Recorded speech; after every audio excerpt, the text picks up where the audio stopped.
So we know that Tennessee's starting Joey Aguilar at quarterback, but why make that decision right now? And what did Joey Aguilar do to win the job? Josh Heupel weighed in.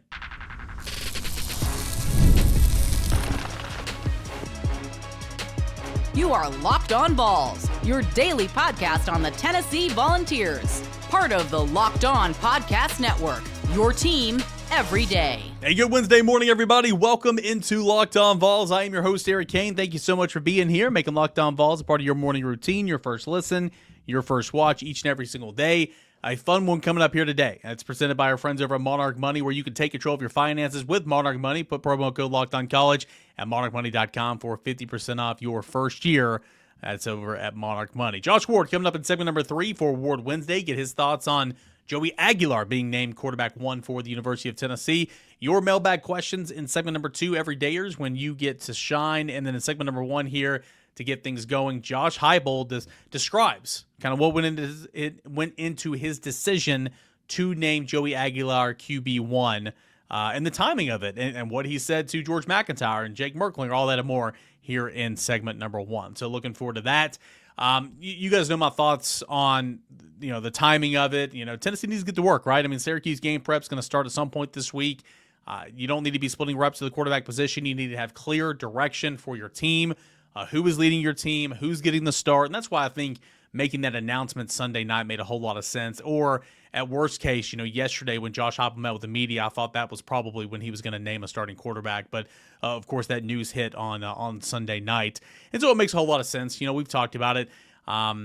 It was expected. That was the obvious choice, and that ended up being what took part in it. But hear from Josh Heupel why he chose Joey Aguilar, what Joey Aguilar did in fall camp to make him the clear-cut decision for Josh Heupel, and his thoughts on Jake Merklinger and George McIntyre behind him and trying to keep those two guys ready, just in case you never know when your opportunity is called. Here's what Josh Heupel had to say in Tuesday's press conference all about the decision and what went into naming Joey Aguilar the starting quarterback.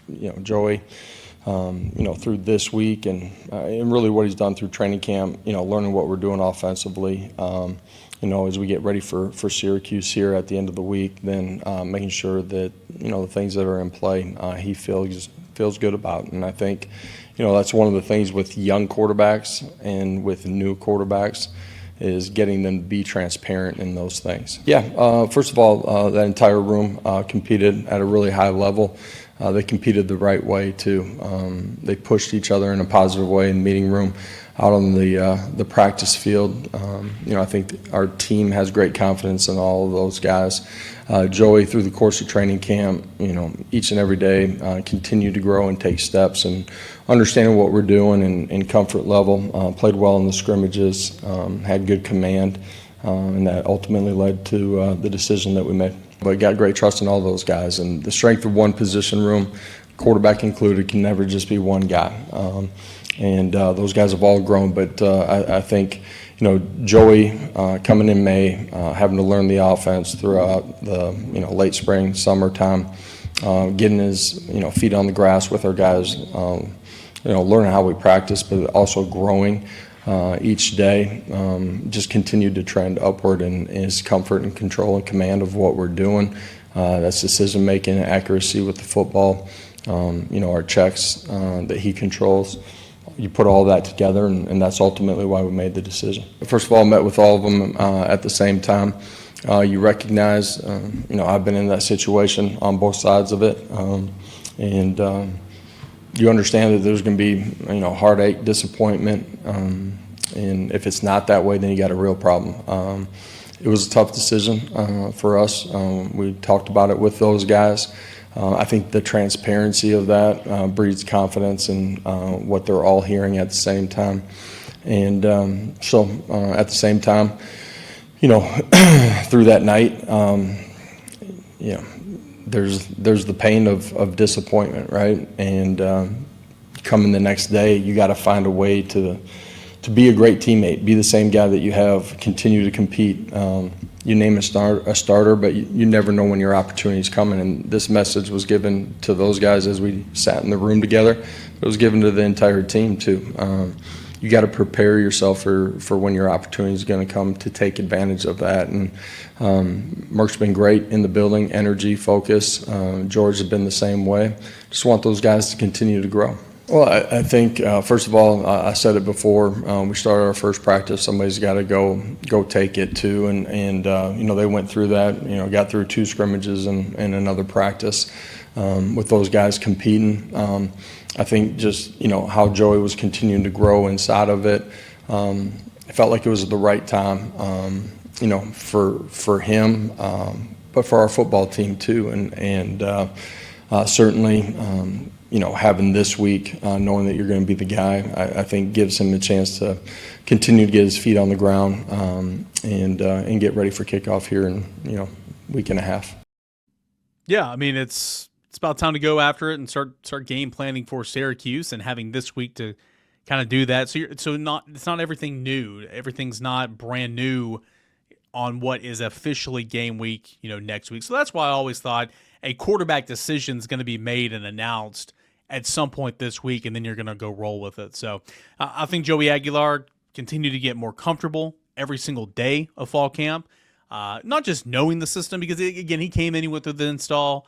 They did the install again in summer. They did the install again in fall camp. So, again, for a guy that got here in mid-May, he's gone through the install process already 3 times himself. So I don't think it was ever about the terminology or the phrasing or what they're trying to accomplish in the Josh Heupel offense. I think it was more, got to get live reps, got to go fast with a tempo, got to process the information in a fast clip. I mean, there's one thing to sit there and watch tape. There's one thing to go on a dry erase board and map out things. One thing to be in the playbook, but you got to go out there and do it and walk through it and run through it at full speed and command your offense and all that stuff. And so, again, there's been some people saying throughout fall camp in the early portions, well, oh my goodness, why hasn't there been a quarterback that's taken the job just yet? I mean, it's a process, and I think that every day was a process for Joey Aguilar as the system was new, but once he kind of got his feet under him and once he kind of felt comfortable and at home in this offense, I think it was a clear-cut choice. So Joey Aguilar, obviously Tennessee's quarterback to lead into the season.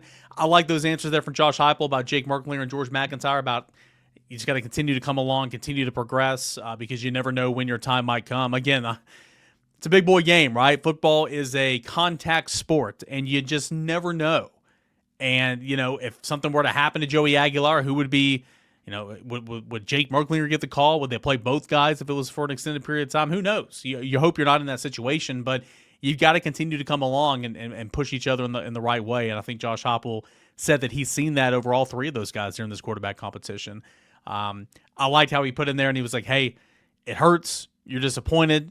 And if you're not hurting and if you're not disappointed, talking about the 2 guys that didn't win the job, then what are you doing in this room? What are you doing on our team? And so it needs to hurt. Josh Heupel is the most competitive guy in the room. Josh Heupel is the most competitive guy on this football team. He is a former quarterback. He is a national champion. He is a Heisman runner-up. I mean, Josh Heupel has been through the ringer, right? And he's, again, I think that's why at the end of the day, you're in this profession for one reason. You want to impact kids and you want to win football games. But Josh Heupel loves dialing it up on Saturdays and getting after it because he is competitive. And I think that he sees a lot of those traits in this quarterback room right now. And so a lot of good stuff from Josh Heupel on Tuesday when he met with the media. I wanted to share all the quarterback thoughts from Josh Heupel here in segment number 1. And, Joey Aguilar is the guy. And we'll see what he looks like in Syracuse. And we'll see how he evolves and gets better, hopefully, right? From Syracuse week to Georgia week to the 3rd Saturday in October to Florida at the end of the season, and who knows.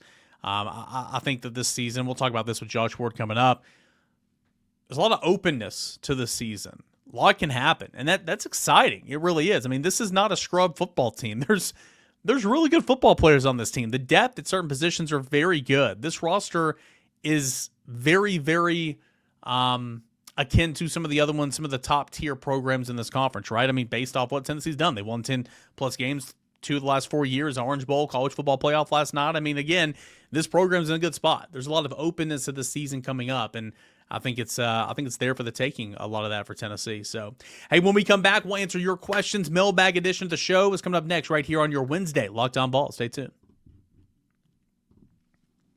Most people can't name all their financial accounts or even what they're worth, whether it's 401ks, properties, or investments. And when you don't have a full picture, you can end up leaving money out on the table. That's why there's a Monarch Money. It's an all-in-one personal finance tool that brings you an entire financial life together in one clean, easy-to-use interface. Okay, all on your laptop or on your phone. Monarch does the heavy lifting for you. You can link all of your accounts in minutes, see clear data visuals, get smart categorizations of your spending, and finally feel in control of your money without ever touching a spreadsheet. I mean, I got stuff going all over the place. I get paid by this job in this account, got my retirement coming out of this account, my mortgage coming out of this account, daycare with the newborn, 4-month-old coming out of this account.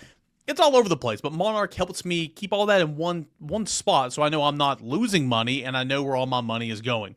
Don't let financial opportunities slip through the cracks like it did for me for a while. Use promo code LOCKEDONCollege at monarchmoney.com in your browser for half off your first year.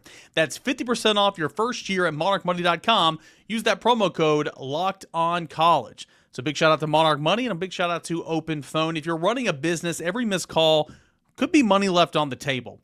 Think about the last time you needed a service. If that first person didn't answer, did you wait? No, you probably moved on. Probably not. You moved on. You went to somebody else. That's why you need Open Phone, so you never miss an opportunity to connect with your customers. Open Phone is the #1 business phone system designed to streamline and scale your customer communications. Sometimes people have a personal phone and a work phone. Juggling 2 phones at once, man, that can be really, really confusing. That's not a whole lot of fun. And with the Open Phone, it puts everything out there in the open just so you know exactly what you're getting. Keeps you engaged, keeps you on track, and it really, really helps you and your business. See why over 60,000 businesses trust Open Phone. They're offering Locked On listeners 20% off your first 6 months at openphone.com/lockedoncollege. That's openphone.com/lockedoncollege. They'll even port over your existing numbers for free. How about that? Open Phone, no missed calls, no missed customers. Check out our friends over at Open Phone. All right, guys, welcome back into your Wednesday Locked On Vols. We usually do it on Tuesday, but because I did a crossover with Corey Burton, Locked On Vanderbilt, Locked On Vandy, decided to push the mailbag segment here to a Wednesday ahead of Josh Ward. So we'll dive down into it. Ross chiming in, saying, assuming you've watched all of any given Saturday now, I renew my question from last week about if anything you saw changed your opinion of anyone. I can't decide if Clark Lee is inspirational or certifiable. Man, Clark Lee's interesting, and I spoke about it with Corey on the show yesterday. Like, you're the underdog, you're the head coach at Vanderbilt, so, like, you know, I have no issue with having confidence and trying to inspire guys. I think he does a good job in that realm. I think he's a really good defensive play caller. I think he's a great defensive coordinator. But again, some of those comments in that documentary, like, I'm like, all right, let's slow your roll there a little bit, buddy. This is only in the grand scheme of things college football. So I think overall he's a guy that you would be thrilled with if he was like, you know, your team's defensive coordinator. Obviously, Tennessee's in good shape there in that regard right now with Tim Banks. But I don't know, man. That one's kind of up in the air for me as well. I think everybody that watched that show that is not a Vanderbilt fan probably doesn't like Diego Pavia any more since that dog than they did before, I guess. We mentioned Shane Beamer last week. That's tough. I think Shane Beamer's a likable coach, likable guy when things are going okay. I think when things are going poorly, he's the type of guy you don't want to be around. That's just my opinion from the outside. I think Tennessee's had a head coach like that in the past. Brian Kelly, still can't stand him. I just thought a lot of the talk was forced. Like, there was no need for Kentucky to be featured there in episode 7 or whatever. It's like, what was that? Just a throw-in. I think the documentary was a good idea. I would certainly watch it again. I think that they were restricted in a lot of areas. Like, one of the biggest storylines in all of college football last year was Nico, and Nico was not a part of that documentary at all. And I'm not saying that's Netflix's fault. I'm not saying that's Tennessee's fault. It's probably it has to do with the individual player more than anything is my assumption. So I don't know. I think that there were a lot of untapped potential from that documentary, but I like the linebacker Weeks from LSU an awful lot. I thought he was a great character for this. I just thought there was a lot more they could have done, but maybe they were hand-tied a little bit. I don't know. Ross goes on to ask, I was taking a sports marketing class at Tennessee when we switched from Nike to Adidas the first time. Mitch Barnhart spoke to my class right after the announcement was made. He said the athletic department got the impression Nike cared about the swoosh. more about the swoosh than the Power T. It always puzzled me why we switched back to Nike. Yeah, I mean, I think Nike's obviously it's looking out for its best interest for sure. I don't know. In conversations with people, I just don't think Nike ever understood the value and the opportunity with a place like Tennessee. And I think Adidas gets that. Like Danny White said, right? I mean, know your worth. I'm not going to do business with somebody that doesn't know what we're worth. And clearly, Tennessee doesn't think Nike knows what that worth is, and Adidas certainly does. Matthew, please provide a quick supply-demand explanation why the ticket prices are increasing. The majority of the fan base wants to complain about ticket prices increasing and being priced out of Neyland, but given the ETSU is already sold out, it seems like the ticket prices aren't high enough.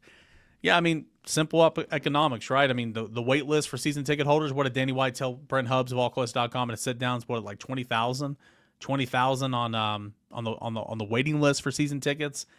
I mean, that's incredible. And again, as you pointed out, the fact that you have these early season non-conference buy games essentially that are already sold out.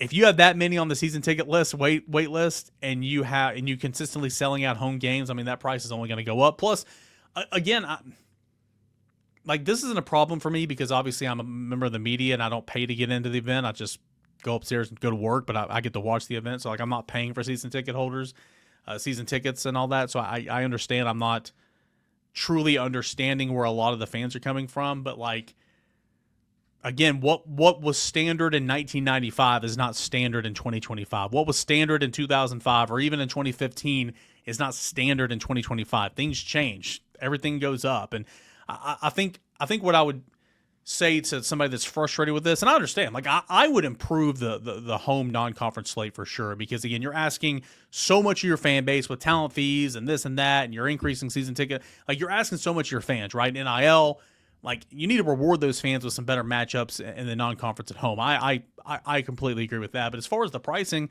I mean, look at what some of the other top programs across the country are doing. The Ohio States, the Michigans, the Georgias, the Alabamas, the LSUs, Notre Dame's. I mean, this isn't unheard of, right? It's just, it's just unfortunate at points in times. I understand that there's a lot being asked, but to the question, I mean, again, basic supply and demand, 20,000 people on the waiting list for season tickets, games like ETSU being sold out.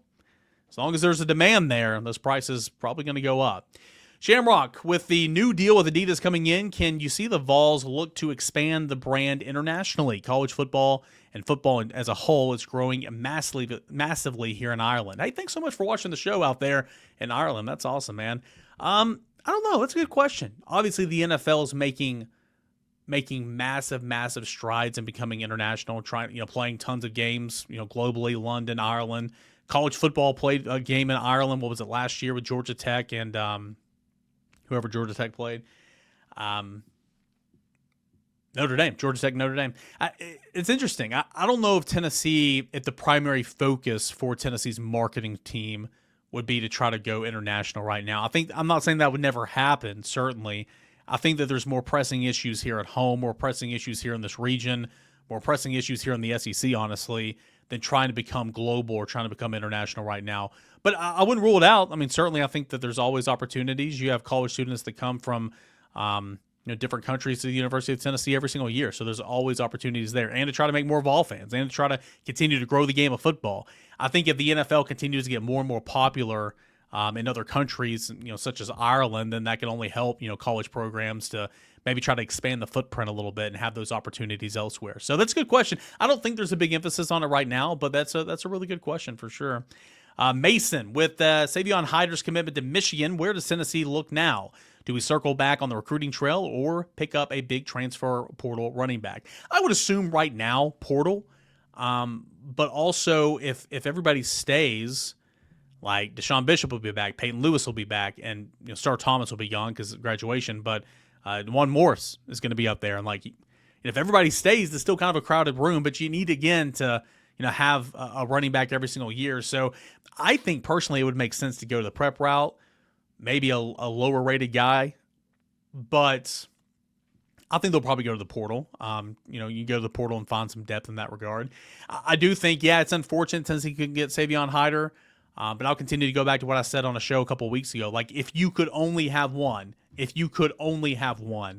like I think you'd want to go all in for Keys because Tennessee has proven that you can run with anybody. Tennessee's had a couple 2,000-yard backs here under Josh Heupel, Jabari Small, and Dylan Sampson. I mean, Tennessee's proven that Tennessee can run the football. That elite wide receiver is kind of where I want to put all my eggs in the basket, in my opinion, if you could only have one. So we'll see what happens. Tristan Keys, could he flip from LSU to Tennessee? We'll see. But if you could only have one, my preference would be Keys instead of Hyder. Bruce, center position, where is the depth? Would that not be a coaching issue, not necessarily a player issue? The first player to handle the ball would seem like an important position to have depth at. Yeah, it's interesting. There's never been a whole lot of depth at the center position over the first 4 years in Josh Heupel. Cooper Mays has been a warrior. Tennessee's had some guys slide down. I think this year they're going to feel better about their depth than they ever have because I think they have two guys that are capable of starting. I think Sam Pendleton's going to be your center, right? But I also think that if something happened to Sam or you needed to, move some things around, I think William Satterwhite can come in and this offense wouldn't look any drastically different, in my opinion. So I feel like from a depth perspective, you might feel better about it this year than any other year. Now, top-end talent, Cooper Mays is phenomenal, so you'd rather have him as your center. But depth-wise, I think Tennessee has two options that can play, and I think Sam Pendleton, in my opinion, is going to be the center.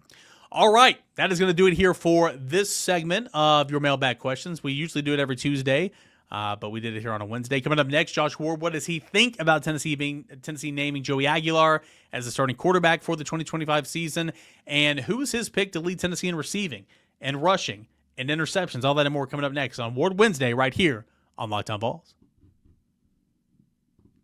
This episode is brought to you in part by our friends over at PrizePicks, the daily fantasy platform that lets you turn your football predictions into real rewards. Preseason is already heating up, and the college football season, man, it's right around the corner, right? Right around 10 days until kickoff time in Tennessee. Whether you've got your eyes on a big-name quarterbacks to break out or running backs, PrizePicks makes it easy to get in the game. You have a player grid, okay? At least 2, no more than 6, and they're going to give you a number, a stat production. All you're going to click is more than or less than. You're predicting if that player is going to go more than that stat value or less than that stat value. You can watch the winnings roll in. Plus, the flex play option is a total game changer. Even when one of your picks misses, you can still double your money. PrizePicks puts their members first, so all withdrawals are fast, safe, and secure. Download the PrizePick app today by using the promo code LOCKEDONCollege to get $50 in lineups after you play your first $5 lineup. That's promo code LOCKEDONCollege to get $50 in lineups after your first $5 play. PrizePicks, where you can run your game. So shout out to PrizePicks, and a big shout out to our friends over at FanDuel. August the 26th, okay, officially FanDuel Futures Day, a brand new holiday for football fans who live for bowl predictions and preseason hunches. For just 24 hours, FanDuel is giving you deals on the NFL season predictions. So whether you're calling your MVP, eyeing a long shot division winner, or ready to crown your Super Bowl champion before week 1 even kicks off, this is your moment. Okay, so check out who's going to win the MVP. Call your shot. Who's going to win the AFC South? Call your shot. Who's going to win the AFC and represent that conference in the Super Bowl? All that and more. You can do it on August 26th with awesome deals there. Visit the FanDuel app today to get started and start planning your future bets now, because Futures Day is one day and one day only. FanDuel, it's where you can play your game. Josh Ward, every single Wednesday, Ward Wednesday on Locked On Vols, co-host of Josh and Swain, 99.1 The Sports Animal. You guys can listen to their show, and we played a clip. Tennessee Damn It played that clip last week about the Nike Adidas dilemma, so that was a whole lot of fun. A lot of good stuff you guys have coming up as the season is just right around the corner. Josh, big news of the week, obviously. Brent Hubbs reported it ahead of Josh Heupel officially announcing it, and Tennessee putting it on social media Sunday evening. Tennessee going with Joey Aguilar at quarterback, and again, that's no surprise, but it's good to have some finality in that quarterback competition, so you can now focus in on getting ready for Syracuse. Yeah, it was as expected. We talked last week on the show about the expectation that Joey would be the starter. A lot of people have talked about it. You and I in different spaces have talked about it. So making it official and allowing Tennessee's football team to prepare over the final 2 weeks of August to get ready for the start of the season and beyond is the right move. They need to get the offense ready. They're trying to get starting wide receivers back healthy and get as much time working with Joey Aguilar running the first team offense for not only Syracuse, but the rest of the season beyond that. ETSU, and then SEC play begins in week 3 in a huge game against Georgia. And also maybe figuring out the backup quarterback conversation moving forward, because that still matters if something happens to Joey Aguilar or if he's ineffective. Tennessee needs to know who the next best option is. Tennessee's not planning on that happening, but they know injuries can occur and performance still has to be proven. So it was the right time, and we'll see how it plays out. But Joey was the obvious choice, I think, to at least start the season for Tennessee. Yeah, again, I don't want to say he was given the job because he had to go out there and earn it. And I think that he did. I think he slammed the door shut Friday in that second scrimmage.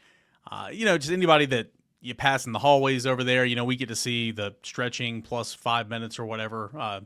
It's better than nothing, but we don't get to see much. But people walk through the hallways that are there at practice that day, and, you always ask people, because see what they tell you, who'd you think looked the best out there? And they're like, oh, man, number 6 is going to be the quarterback. I mean, that was a repetitive theme all throughout fall camp. So, again, it was expected, not a matter of when, or not a matter of if, just a matter of when, and that was Sunday night. So now that we're out of fall camp, entering mock game week's coming up next week, what we know about the offense right now. I mean, we've seen offseason galore statistics. Nico did this. Joey Aguilar's done that. Tennessee's quarterbacks have done this. Nico did this. Tennessee can get better with Joey Aguilar. But based on all that conversation and then what you've seen from Tennessee's offensive line, Tennessee's receivers who are getting healthy, kind of what are your expectations for this offense in 2025? I think Tennessee's offense will be productive. I am confident Tennessee will run the football successfully. And if that's the case, that will give them a chance to succeed. This is something that has remained consistent. If you run the football well, consistently, your offense can find success. That doesn't mean it's going to happen every single Saturday when Tennessee goes to Tuscaloosa. Might be difficult to run the football that Saturday. And if that's the case, it can make things difficult on the offense. I'm not saying that will happen, but that's something that could occur. Oklahoma's defensive front looks really good. It will be more challenging in that game. But I think Tennessee will run the ball well. I think that will create some opportunities for Joey Aguilar. And I think fans want to see him hit some plays down the field. That will occur at different times. Can they do it often enough? Can Tennessee be explosive enough? That will be a big question in answering how good this Tennessee offense can be overall. And I also wonder, what does the personnel look like a lot? How often are they in 12 personnel with a couple of tight ends on the field versus how many opportunities are there at wide receiver? The health of that group will be a question as the season goes along. So there's a lot to get figured out, but I think Tennessee will run the ball well. And I know that Josh Heupel is a good offensive coach who will figure some things out to find success over the course of the season. With the conversation you and I are going to have next week, it's predominantly going to be about Syracuse. So let's have some fun here. Who's going to be Tennessee's leading receiver this year? Mike Matthews. Leading rusher. Leading rusher, that's tough. I'm going to say Peyton Lewis, but it's a toss-up to me between Peyton and Deshaun Bishop. Does Tennessee actually play on a regular basis? I know Miles Kutzelman and Ethan Davis are going to get the majority of the snaps, but are we going to see those two freshman tight ends, Jack Van Dorsler and Deson Brame, play meaningful snaps, not just in blowouts, but help this team and kind of utilize that position group as being a strength? Yeah, at least one of them, but I think that they've both earned an opportunity, so my answer would be yes over the course of this season. Who's going to lead Tennessee in sacks this year? Joshua Josephs feels like kind of an easy answer. I'll say him. If I were to choose somebody else, I'd go Tyree West. We know the situation. It's day to day. I mean, you can't really predict the future with Boo Carter, but is Boo Carter going to be an impactful player on this football team this year? Will Boo Carter start, if healthy, will Boo Carter start 10 of the 12 regular season games? Oh, 10 of the 12. You want to talk about nothing being guaranteed? That would get to the category of Boo Carter. I'm going to say yes. I wouldn't say week 1. Yeah, I agree. I mean, injury can happen too. Yes is a bold statement. I think he'll be a factor for Tennessee throughout the season. How about that? Yeah, I mean, once his punishment is quote unquote done, and again, it's not like he's got a clean slate. I mean, you're in my, this is my words, right? Not Josh Heupel's words. It's like you're living on probation, right? Mm-hmm. But I mean, once he's out of the disciplinary acts and if he's healthy, I mean, he's going to play. Like, he's one of your best players. So if he's healthy and he's got the green light to go, then yeah, he's going to be in there. But I agree with you. I I wouldn't count on week 1, just my opinion. Who's a guy defensively that you're so excited or maybe intrigued to watch? Like an example, mine's going to be JALEN McMURRAY. Like, we're all excited about Colton Hood, think he's going to be a good player. I think his versatility is big, but I think JALEN McMURRAY, playing a lot of star right now, can play corner. I think guys like him and Colton Hood really make this defense or the secondary such a strength, knowing what you have in a healthy Jermon McCoy and knowing Ricky Gibson. He's a second-year starter. He's going to be a good player too. Yeah, there's several guys to choose from. McMurray's a really good choice. There's the newness factor that can creep into this kind of question. So I think the first 2 names that came to mind for me, either Colton Hood or Idris Farouk at safety. Hood's a newcomer. Farouk's in a new role with a chance to start. Spillman is similar to Farouk in the conversation. So one of those guys stepping into bigger roles. Hood's impact can be immediate as they deal with Jermon McCoy's injury and trying to get him back out there on the field in games this fall. So you want one answer? I would say Colton Hood. When are you and Swain doing your official season predictions, or do you plan to? Yeah, we will. We'll do that next week. I know week 0 is this week, but I don't think anything will happen this week that will affect our predictions for either the SEC or this season. So I would say middle of next week. I have most of my predictions ready to go. I need to give Swain a little time to figure out what he wants to do. But there's an openness to this season. I think that's the case in the SEC. I think that's the case in the national title race. I could be proven wrong there. We could get to the midpoint of the season and all this talent that we know Texas has just rises to the top, and it's obvious, okay, Texas is the best team. But I think with so many programs looking to kind of break through, Texas has knocked on the door, back-to-back semifinal appearances, and again, all that talent that's there. They had a really good year 1 in the SEC, but Penn State, can they break through from the Big Ten standpoint? They've been really good. They had a great season last year, but can they actually go all the way? There are a lot of teams that are trying to prove something, like Ohio State had to last year with Ryan Day. If, again, this might show your hand a little bit, so you don't have to answer. I want you to save your predictions for your audience. But if the over-under, the Josh Ward Sportsbook over-under is 8.5, where's the juice for you right now? Is it with the over or with the under? For Tennessee this season? Yes. Yeah, it's probably over, and that's schedule-related because I have plenty of questions about Tennessee's football team, but Tennessee plays 4 teams in the conference that have a whole lot of questions too, and they were picked at the bottom of the SEC, those bottom 4 spots for a reason. And I think Mississippi State is a game that Tennessee has got to be ready for, but I mean, that applies all the time. It's just, it comes up because of last year's Arkansas game. And I don't need to explain why a road game comes up in conversation for Tennessee fans. It's going to be a whiteout and all that stuff, but Tennessee will show up with a clearly superior roster. Yeah. The Arkansas game should absolutely be a win for Tennessee. I don't need to explain why Tennessee should beat Kentucky or Vanderbilt. So if they can win those 4, win the 4 non-conference games, then they need to go 1-3 in the other 4 games in the SEC, Oklahoma at home, Florida, Bama, Georgia. That's not easy, but they should be capable of that. So I would say juice is on the over right now. I lean 9-3 for Tennessee. Yeah, and if you're in that situation like you were at Arkansas last year, you're driving, clock's running down, and last play of the game, just throw the football into the end zone to give your team a chance to win. Maybe go make a play. Don't run out of bounds. Yeah. We've seen that before.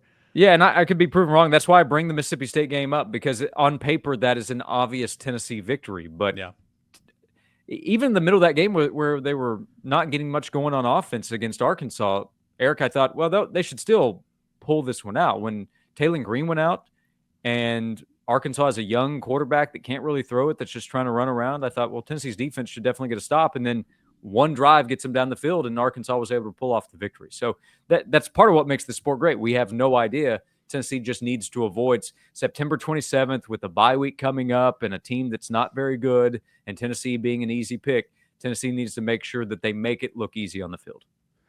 Got to let you go. I'm already 2 or 3 minutes over our allotted time. But one thing you said, man, and I'll talk about this on the show next week when I do my predictions. This season does feel so open, for sure, because, again, you know what you're going to get in your defense. At least you think so. Mm-hmm. There's talent on offense, man. I mean, there's a lot of talent. Stay healthy. You need to stay healthy. I'm confident Tennessee can run the football. And then, look, Been saying it all offseason. That was the formula last year, and Tennessee benefited from that schedule, won 10 games in the CFP. Who knows? It does set up. It does feel open. This can be a very, very fun season. But again, you need production at quarterback play. You need to stay healthy and all that. So should be a fun ride. Josh Ward, as always, man, thanks so much for joining us. And we'll catch you on Josh and Swain noon on 99.1 The Sports Animal. Yeah, we're Josh and Swain, dang it, so tune in. As always, can't thank Josh Ward enough for joining the show here for Ward Wednesday, getting set for Tennessee and Syracuse. Man, it's just around the corner. Not this Saturday, next Saturday, Mercedes-Benz Stadium in Atlanta, Georgia, because that makes sense. Tennessee versus Syracuse. We'll be with you every step of the way, leading you up. Got tons and tons of game week content coming up next week. Looking really forward to that. And tell your friends, tell your family members, this is the Tennessee podcast for them during football season, year-round as well. But come on, pull up a chair, see what we got every single weekday morning when you wake up. A part of the Locked On Podcast Network, where it is your team every single day. Fun show coming up tomorrow. Part of it will be Throwback Thursday and so much more. This is Locked On Vols.